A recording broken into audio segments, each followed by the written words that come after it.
दोस्तों, मैं बहुत बहुत स्वागत करता हूं आप सभी का एक बार फिर से हमारे आज के एक नए वीडियो में। और दोस्तों, आज का जो वीडियो है काफ़ी खास होने वाला है, स्पेशली वैसे लोगों के लिए जिनका क्रेडिट कार्ड का बिल पेंडिंग चल रहा है, जिन्होंने काफ़ी लंबे समय से अपने क्रेडिट कार्ड का बिल का पेमेंट नहीं किया है, क्रेडिट कार्ड ओवरड्यू चल रहा है, राइट ऑफ हो चुका है या फिर डिफ़ॉल्ट हो चुका है, उन लोगों के लिए जो कि पासपोर्ट बनवाना चाहते हैं। दोस्तों, नो डाउट पासपोर्ट एक काफ़ी महत्वपूर्ण डॉक्यूमेंट है और हमें जब भी देश से बाहर विदेश जाना होता है, किसी भी पर्पज़ से घूमने फिरने या फिर बिजनेस के पर्पज़ से, या फिर अगर हमें एब्रॉड जो है स्टडी करने भी जाना होता है, तो उसके लिए पासपोर्ट काफ़ी एक महत्वपूर्ण दस्तावेज है। और दोस्तों, जैसा कि आपको पता भी होगा कि पासपोर्ट बनवाने के दौरान एक प्रक्रिया है पुलिस वेरिफिकेशन का, जिसमें पुलिस जो है वेरीफाई करती है आपके एड्रेस को।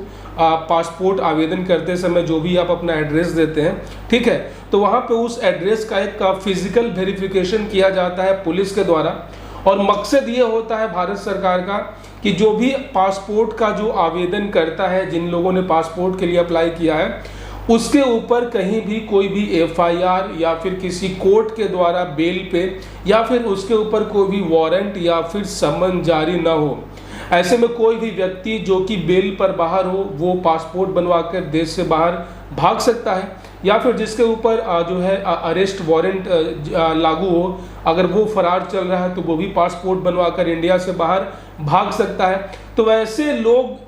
भारत से बाहर ना भाग पाएँ, इसके लिए दोस्तों पुलिस वेरिफिकेशन के समय जो भी पासपोर्ट आवेदन करते होते हैं, उनका जो है एक प्रॉपर वेरिफिकेशन होता है, जिसमें उनके ऊपर कोई भी किसी भी थाने में अगर एफआईआर हो, किसी भी न्यायालय द्वारा वारंट हो, या फिर वो बेल पे हो, या फिर किसी न्यायालय के द्वारा समन भी अगर जारी होता है, तो उनका पुलिस वेरिफिकेशन जो है नेगेटिव रिपोर्ट बनाकर भेज दिया जाता है और उनका पासपोर्ट नहीं बन पाता है। तो ऐसे में दोस्तों बहुत सारे लोग मुझे कमेंट्स में देखने को मिलते हैं, ये जानना चाहते हैं कि जिनके ऊपर का जो है बकाया है, अलग उन्होंने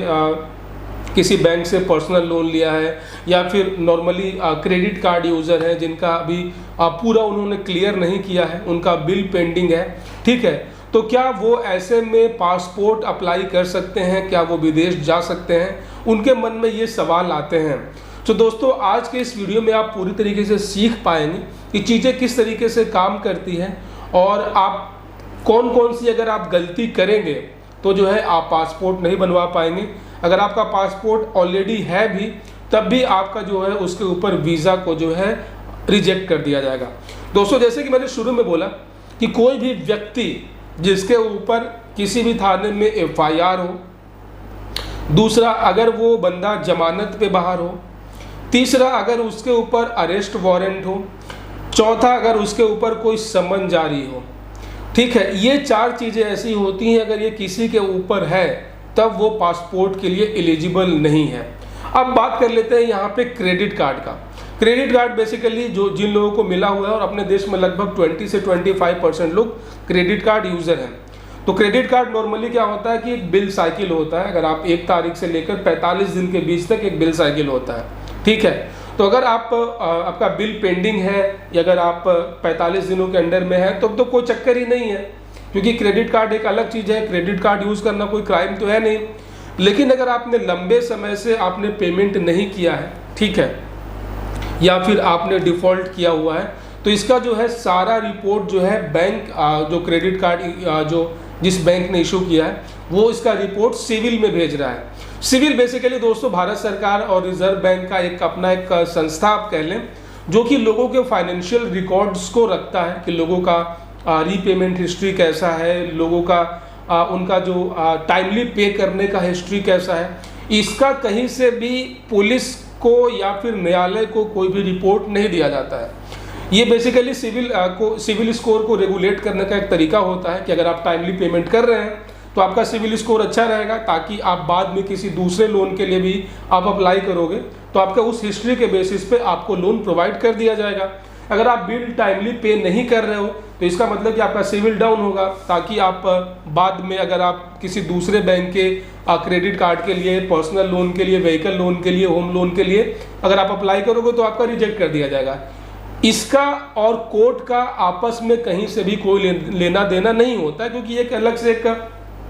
फाइनेंशियल संस्था है और जो कोर्ट्स हैं, पुलिस स्टेशन है, ये एक जुडिशियल संस्था है। तो इन दोनों का आपस में कोई संपर्क नहीं है कब तक, जब तक कि आपका पेमेंट एंड सेटलमेंट एक्ट के तहत बैंक ने आपके ऊपर कोर्ट केस नहीं किया होता है। पेमेंट एंड सेटलमेंट एक्ट उन लोगों के ऊपर अप्लाई होता है जिन्होंने अपने क्रेडिट कार्ड का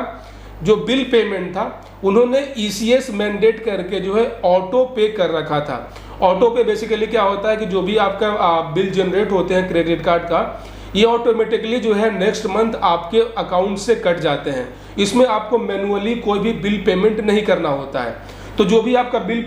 जो जनरेट होता है अगले महीने जो ड्यू डेट होता है उस तारीख को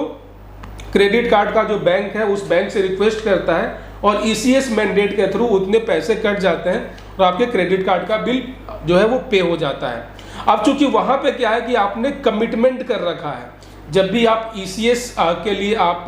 अप्लाई करते हैं, आप ECS इनेबल कर देते हैं, ऑटो पे इनेबल कर देते हैं, मतलब ये हुआ कि वहां पे आपने बैंक को प्रॉमिस किया है कि इतने तारीख को जब भी आप मेरे बैंक से मेरे अकाउंट से रिक्वेस्ट करेंगे आपको आपका बिल जो है वो मिल जाएगा। तो जो है अगर आप वहां पे अगर आपके अकाउंट में सफिशिएंट बैलेंस नहीं रहता है और बार बार जो है ऑटो पे बाउंस हो जाता है, तो यहाँ पे आपका बाउंस चार्ज के साथ ही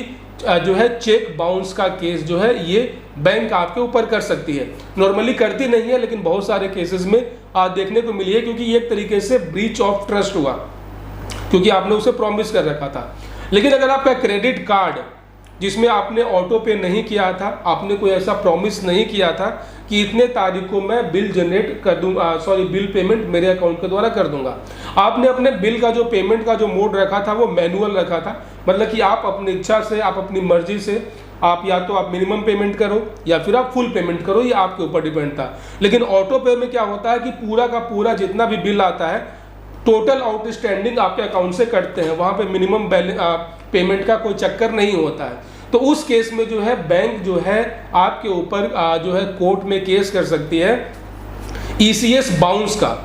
पेमेंट एंड सेटलमेंट एक्ट के तहत ECS बाउंस का जब आपके ऊपर केस करेगी तो जो है आपको न्यायालय के द्वारा, हालांकि ये सिविल मैटर है, ये कोई क्रिमिनल मैटर नहीं है, ठीक है, ये पेमेंट्स एंड सेटलमेंट के तहत भुगतान का मैटर होता है, ठीक है। तो यहाँ पे आपको केवल कोर्ट से समन जारी किया जाता है ताकि आप वहाँ पे जाएं, आपको बुलाया जाएगा और आप अपनी बात रखें कि आप पेमेंट क्यों नहीं कर पा रहे हैं और आपके जो बाउंस जो है पेमेंट बाउंस हुए हैं वो क्यों हुए हैं, और आप वहाँ पे बैंक के जो लोग जाएंगे, वहाँ पे बैंक की ओर से जो भी लोग वहाँ पे उपस्थित होंगे न्यायालय में, आप उनसे सेटलमेंट कर सकते हैं,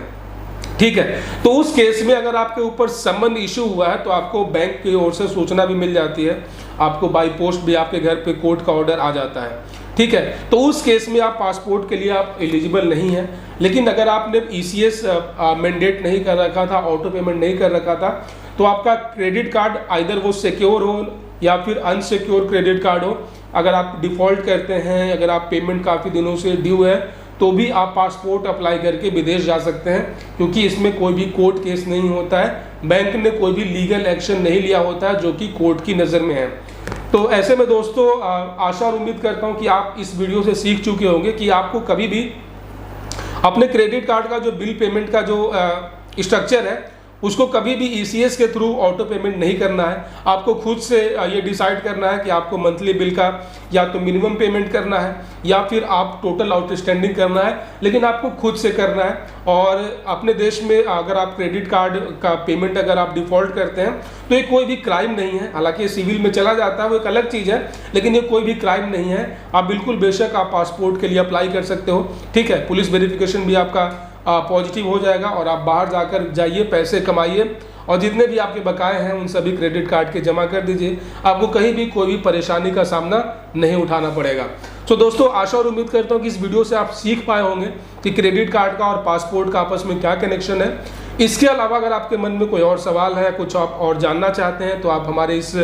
वीडियो के नीचे कमेंट बॉक्स में अपने सवाल मुझसे पूछ सकते हैं। मुझे बहुत खुशी होगी आप सभी के सवालों का जवाब देने में। चैनल पे पहली बार आए हैं, चैनल को सब्सक्राइब कर दीजिएगा, नोटिफिकेशन बेल भी ऑन कर दीजिएगा ताकि अगली बार जब मैं कोई नया और लेटेस्ट वीडियो लेकर आऊं तो आप उसे मिस ना कर सकें। अपना बहुत सारा ख्याल रखिएगा दोस्तों। जय हिंद।